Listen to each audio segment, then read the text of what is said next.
দর্শক, আমি সাংবাদিক জাকির হোসেন লিটন। এই মুহূর্তে অবস্থান করতেছি টাঙ্গাইল করটিয়া রিক্সা শ্রমিক ইউনিয়ন পরিষদের দ্বিবার্ষিকী নির্বাচন আগামী 22 তারিখ।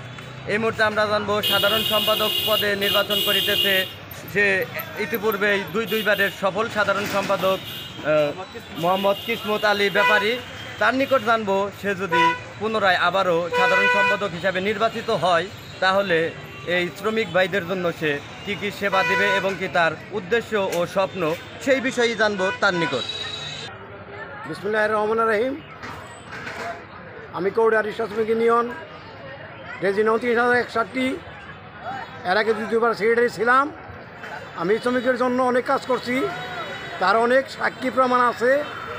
আমি যদি আগামীতে সামনে যদি আমি পাশ করতে পারি, শ্রমিকদের দুঃখ কষ্ট এবং যত সুবিধা আমি দিব, কথা দিলাম। আমি যে পর্যন্ত বেঁচে আসছি দুনিয়াতে, নেতা হই বা না হই, কিন্তু আমি শ্রমিকের পিছনে থাকবো। শ্রমিকের পিছনের বাইরে আমি কোনো কথাই আমি বলবো না। শ্রমিক ভাইয়েরা সবাই আমার একটা করে ভোট আল্লাহর হস্তে ভিক্ষা হিসেবে দিবেন, আপনাদের জন্য যেন আমি কাজ করতে পারি এবং সেবা করতে পারি।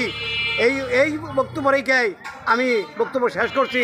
হ্যালো, আমার মার্কা হরিণ।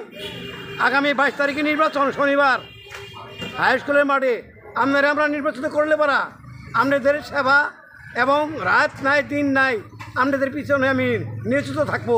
আপনারা আমার জন্য দোয়া রাখবেন আর এটা করে ভোট দিয়ে সামনে আমার নির্বাচন করবেন, এটি আমার অনুরোধ রয়ে গেল। হ্যাঁ, শ্রমিক ভাইয়েরা, আগামী 22 তারিখ আমাকে ভোট দিবেন, সারাদিন লগে থাকবেন। আগামী 22 তারিখ শনিবার হরিণ মার্কায় ভোট দিবেন, এটি আপনার কাছে আমার অনুরোধ রইল।